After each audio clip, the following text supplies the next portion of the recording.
입주를 앞둔 인천 동단 신도시 아파트 3천여 가구가 공사 중단 위기에 처했습니다.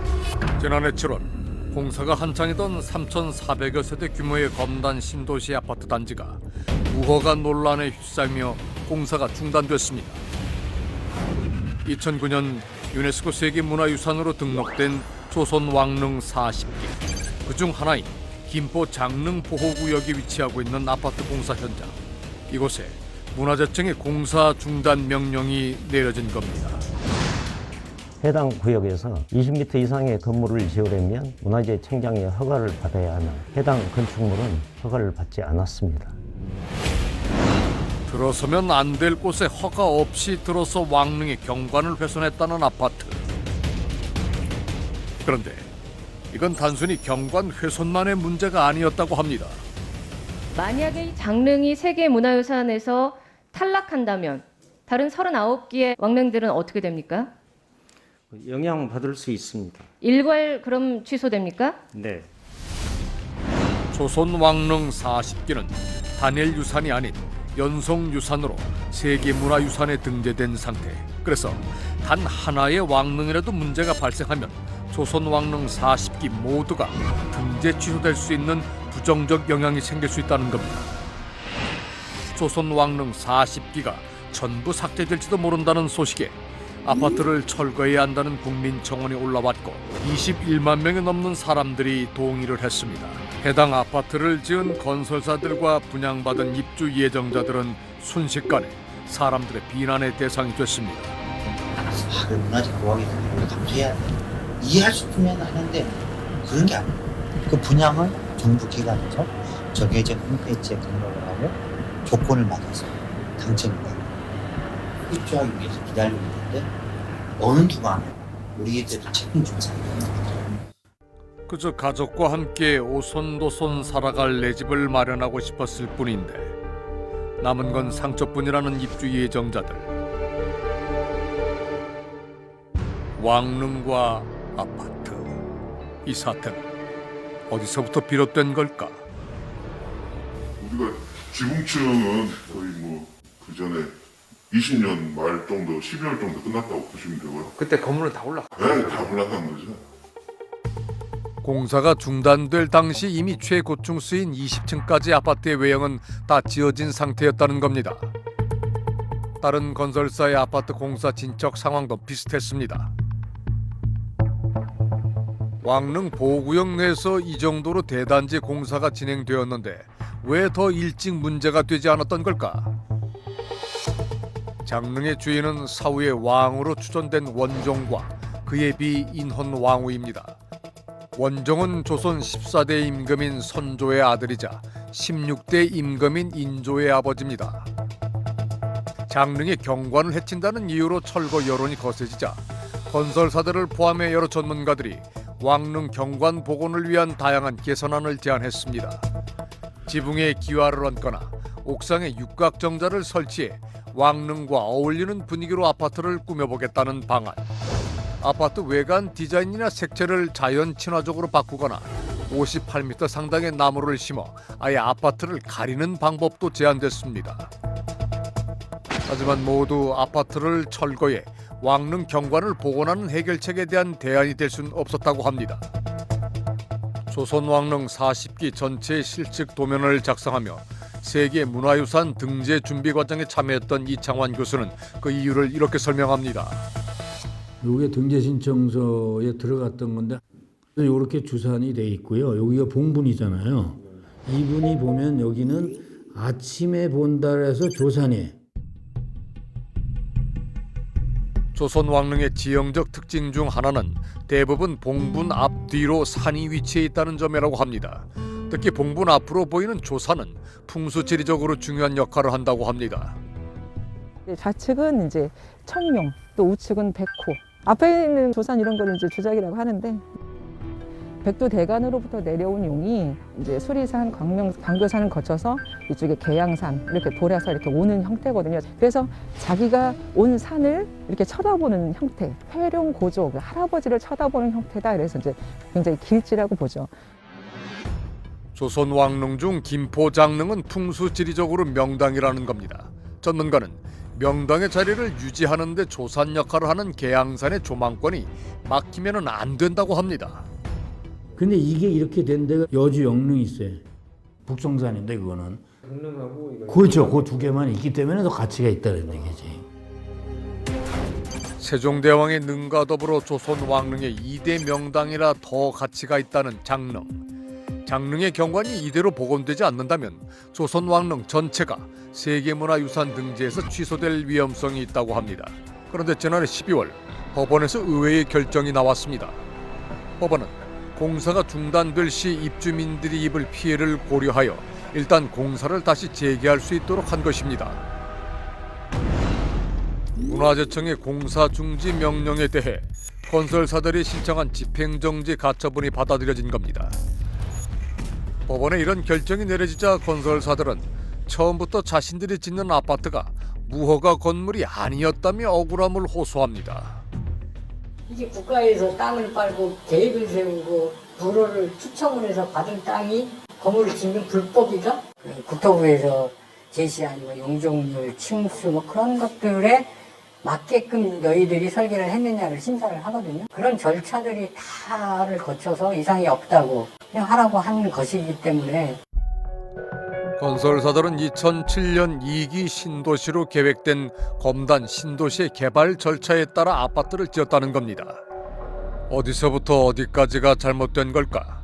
이번 사태의 원인을 따지려면 우선 아파트가 지어지기 훨씬 이전의 상태인 신도시 개발 계획 단계로 돌아가 봐야 합니다. 아무도 관심이 없던 황무지에 불과했던 이 일대가 주목을 받기 시작한 것은 지난 2006년 10월 검단 신도시 계획이 발표되고 나섭니다. 주택시장의 수급 안정과 서민층의 주거 안정에 크게 기여할 수 있을 것으로 기대하고 있습니다. 그로부터 11년 뒤 건설사들은 시행사인 인천도시공사로부터 이 땅을 매입합니다. 그리고 2019년 건설사들은 관할 지자체인 인천 서구청으로부터 아파트를 지어도 좋다는 주택사업 승인을 받았고 허가받은 설계 그대로 이 일대의 아파트 공사를 시작했습니다. 그리고 같은 해인 2019년 아파트 3,400여 세대에 대한 분양도 진행됐다고 합니다. 2021년 외부 골조 공사도 끝난 아파트의 모습, 여기까지는 아무 문제가 없었다고 합니다. 그런데 2021년 7월 갑작스레 문화재청으로부터 공사 중지 명령을 받았다고 합니다. 문화재 현상 변경 허가를 받지 않았다는 겁니다. 문화재 현상 변경 허가란 문화재 보호구역에서 공사를 하게 될 경우 건설사가 관할 지자체에 해당 공사가 문화재 보존에 미칠 영향을 미리 확인받는 절차입니다. 건설사들은 이런 일이 생길 거라고 상상조차 못했다고 말합니다. 국가에서 주는 땅이고 이제 깨끗이 정리돼 있고 저번에 2014년도에 이제 인천도시공사가 이제 김포시청한테 받은 문화재 현상 변경 허가가 있어요. 매일 공모에도 문화재 현상 변경 허가를 받았단 말이 이제 써져 있고. 문제가 되고 있는 해당 구역의 경우 시행사가 2014년에 이미 문화재 현상 변경 허가를 받은 상태로 땅을 건설사에게 판매했기 때문에 자신들에게는 문제가 없다는 겁니다. 2017년 문화재 보호구역 내의 건축물에 대한 높이 규정이 강화됐습니다. 20m 이상 높이의 건축물은 문화재청의 개별 심의를 통해 허가를 받도록 바뀐 겁니다. 하지만 어찌된 일인지 건설사가 땅을 매입하고 건물을 짓는 과정에서 강화된 문화재 보호법이 전혀 반영되지 않았다는 겁니다. 건설사들은 시행사로부터 토지를 매입한 뒤 주택사업 승인까지 정상적으로 받을 수 있었다고 합니다. 사업 계획 승인서라고 있어요. 이제 이 주택 사업을 승인하는 최종 마무리 서류인데, 근데 거기 보시면은 뒷부분에 이제 각 부서들의 이제 의견이 이제 첨부가 돼요. 그러니까 뭐 하수구과는 하수구 몇 미리 이상 이런 식으로 보안 사항이 이제 뒤에 쫙 붙는데 문화재과는 이제 의견 없음 그렇게 돼 있어요. 착공 전 32곳의 부서 및 기관이 건설 사업 계획을 검토하는데 김포 장릉 주변 현상 변경 허용 기준이 바뀌었다는 내용은 없었다고 합니다. 이 정도로 큰 규모의 개발에 있어서는 이례적인 누락입니다. 관할 지자체는 왜 변경된 고시를 인지하지 못했을까? 우리 구에서는 통보받은 바가 없습니다. 사업 시행자인 인천 도시공사나 이제 서구청에다가는 이제 그 내용을 알리지는 않았죠. 그건 맞죠. 문화재청이 바뀐 문화재 보호법에 대해 인천 지자체에 안내해주지 않았다는 겁니다.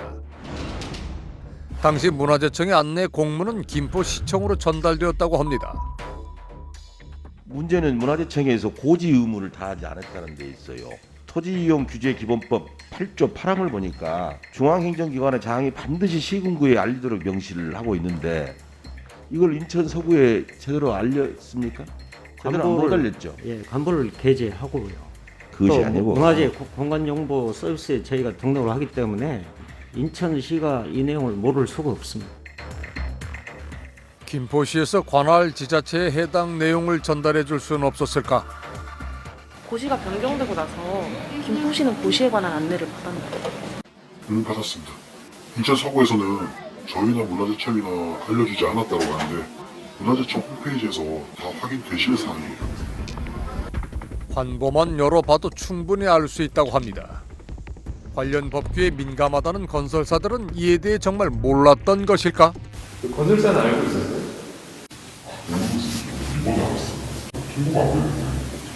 근데 이 건설사의 승부적으로 먼저 알아봤었어야 돼서. 어떻게 그거를 저에게 소개했다고 하지 않아요? 부재사는 저희가 전부 다 물어볼까요? 인천 서구청 담당자는 그렇게 얘기했으면요. 그 당시 내가 이걸 통보했으면 올렸지 왜 안 올렸냐. 이렇게 중요한 거예요. 그런데 관할구청에서는 강화된 고시를 당시에 알았다고 하더라도 달라질 것은 없었을 거라고 합니다. 저희는 이미 현상 변경 허가를 받은 부지에 대해서 그 강화된 기준을 문화재청의 의견대로 소급 적용하는 것은 불합리하다고 보기 때문에 건설사에서 그 강화된 기준에 의해서 개별 심의를 받을 필요는 없다고 보고 있습니다. 전문가들은 2014년에 문화재 현상 변경 허가의 목적이 무엇으로 해석되는지에 따라 법원의 판단이 달라질 것이라고 합니다. 2014년에 형상 변경 허가를 하고 2019년에 승인을 받을 때 다시 한번 어떤 건축을 함에 있어서 개별적인 허가를 다시 받아야 되는지 안 받아야 되는지 이게 제일 중요한 쟁점이 됩니다. 만약 2014년 허가가 뒤까지 이어진다라는 게 전제가 되지 않는다면 건설사가 어떤 대부분의 책임을 지는 것은 부인할 수가 없습니다. 전문가들은 관련 기관들의 안일한 행정이 사태를 키웠다고 입을 모읍니다. 행정 내부 규칙 다 절차 안 따르고 이렇게 해갖고 그 중에 누가 잘못했는지는 모르겠지만 건설이 가능해라는 결론을 딱 내줬어요. 그래서 그 행정청이 한 그 무거운 약속을 믿고 또 누군가는 분양을 하고 청약을 한 거예요. 아파트가 올라가기 전 누군가 한 명이라도 진행 과정을 제대로 들여봤다면 이런 사태가 벌어지지 않았을 것이라는 겁니다. 2014년 8월에 현상 변경 허가 완료한 이후에 주택건설 사업 승인까지 5년이라는 기간이 있잖아요. 그 기간 동안 다들 무관심했다는 거죠.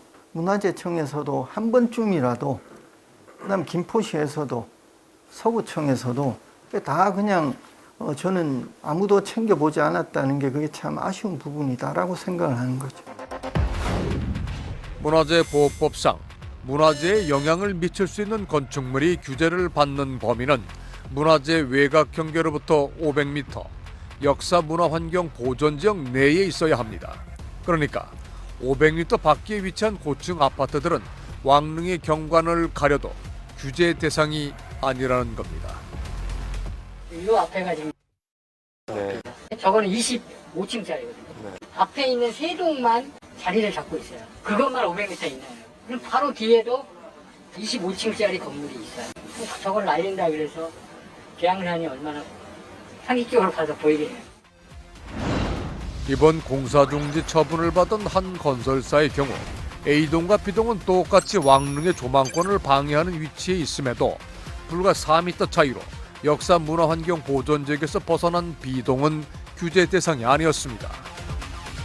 문제가 된 아파트들의 높이를 수정하면 정말 왕릉 경관 복원이 가능할까? 3D 모델링으로 그 가능성을 보다 정확하게 확인해 보기로 했습니다.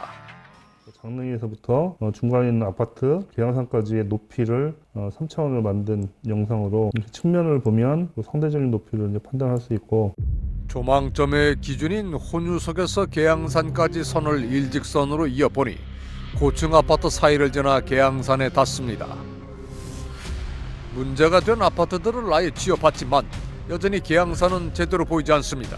바로 뒤에, 또 바로 그 뒤에 계속해서 이어진 고층 아파트로 인해 왕릉의 경관을 되찾기는 어려울 것으로 보입니다. 전면에 배치된 아파트를 일부러 철거하더라도 뒷면에 있는 아파트가 계속 시야를 가지는 그런 형태가 될 거로 보여지고 있습니다. 게다가 해당 지역에는 39층 높이의 초고층 주상 복합 아파트가 들어설 예정이라고 합니다. 왕릉과 아파트 때문에 발생한 논란, 태릉도 예외는 아니었습니다. 조선의 11대 왕이었던 중종의 비 문정왕후의 능이 위치한 태릉. 환경단체에서 생태도시 연구를 하고 있는 김동원 씨는 태릉의 경관도 예전과는 많이 달라졌다고 말합니다. 저기 갈매 신도시 아파트들인데 저게 한 30층 이상 되는 건물들일 겁니다. 지금 저쪽에 보이는 게 네, 갈매 신도시. 2020년 8월 정부는 갈매 신도시와 태릉 사이에 위치한 골프장 부지에 1만 가구의 주택을 공급하겠다는 계획을 발표했습니다. 그런데 태릉은 유네스코 세계 문화유산 등재 이후 그 가치를 지키기 위해 막대한 나랏돈이 쓰였던 곳이기도 합니다. 유네스코 등재가 될 때 태릉 소스톰을 비롯해서 태릉 사격장 이런 시설들을 다 이제 철거하기로 한 거예요. 그래서 선수촌은 진천으로 한 4천억 들여서 이전을 시켰고, 세계 문화유산이 된 태릉의 보존을 위해 많은 반대 여론에도 불구하고 태릉 선수촌을 이전시켰던 정부.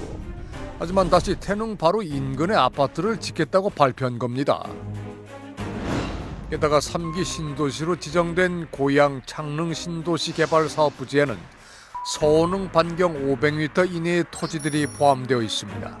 서원릉은 숙종과 인현왕의 능을 포함해 왕릉 5기가 모여 있는 곳입니다. 잘못된 택지 개발 정책으로 태릉과 장릉 등 세계 문화유산인 조선 왕릉이 위험하다는 서신을 유네스코에 보냈다는 환경단체와 시민단체.